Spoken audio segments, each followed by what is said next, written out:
Now, Randy, you were considered the swing vote on water treatment plant number 4. It's a $500 million treatment plant that will basically suck water out of Lake Travis. Now, those against the plant say it is not needed right now and that the city should concentrate on conserving water instead of spending the $500 million. Those against the plant also say the cost of it will cause water rates to go up even though we are using less water. So my question is, why do you think this is something that the city needs to invest in right now?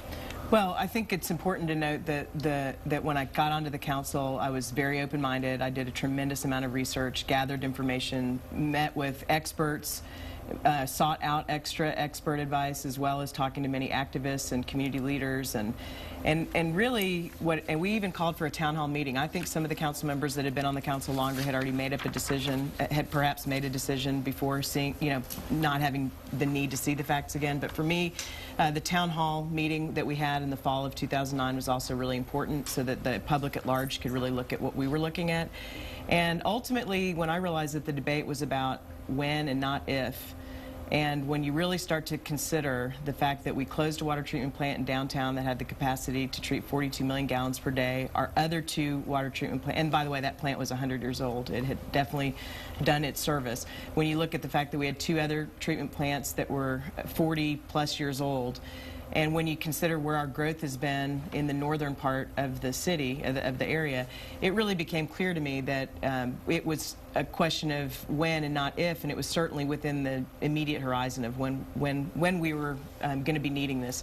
And I think that for those people who say, well, putting a straw in Lake Travis isn't making new water, they need to understand that we don't drink and live using lake water. We use treated water. And we need to be able to make sure that it's not that we're talking about not only a treatment facility, but also the transmission mains and everything that makes the entire system work better.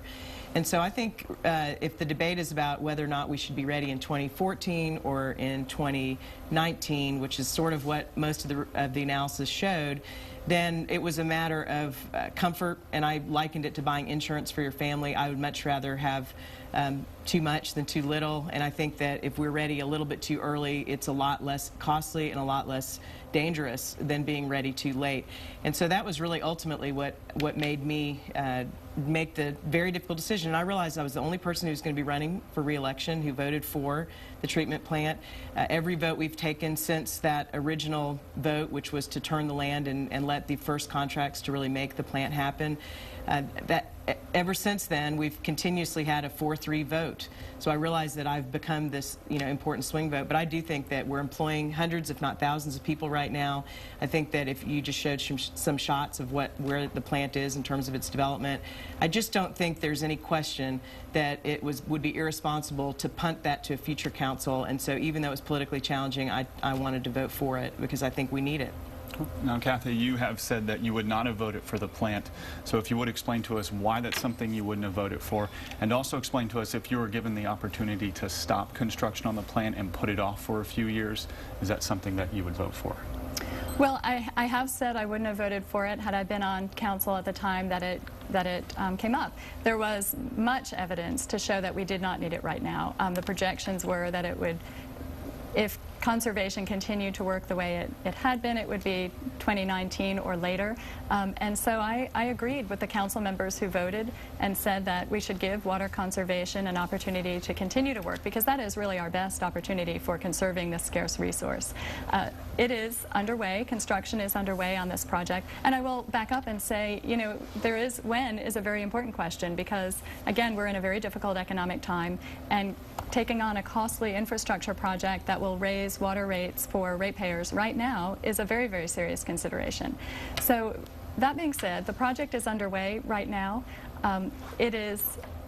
We have a very substantial taxpayer investment in that project, and I will not do anything to jeopardize that investment. I have said that it's appropriate to look at that project and see if there are ways to economize, to cut costs going forward, because I think that's I regard that as a responsible decision as a council member, to always look at costly infrastructure projects to see if there are opportunities for saving on costs. And I'll say, because this has been there have been many outrageous claims out there about my position with regard to the water treatment plant. I think it's important for the watching audience to know that the water treatment plant doesn't bear a relationship to fighting fires. We have we have to invest in our infrastructure in the ground, make sure that our pipes are really being maintained, and those too require infrastructure dollars. So that's where I'd like to see our continued focus in terms of infrastructure dollars moving forward. If we have concerns about water pressure, well, then we need to take a serious look at the infrastructure in our ground.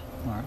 Anything to say to that? Yeah, I think, again, people need to recognize that when it comes to living, drinking, washing dishes, putting out fires, we can only use potable water. That's what we do. We don't put out fires with lake water. We put out fires and drink and wash our dishes, etc., live our lives with water that is coming from the treatment facility. And there's absolutely no question and tons of documentation that would suggest that, especially in the northern part, where you're having to pump water uphill rather than downhill, it's been a very big challenge. When we've had major fires or big unexpected emergencies that happen, it has been challenging. The water pressure has been a challenge.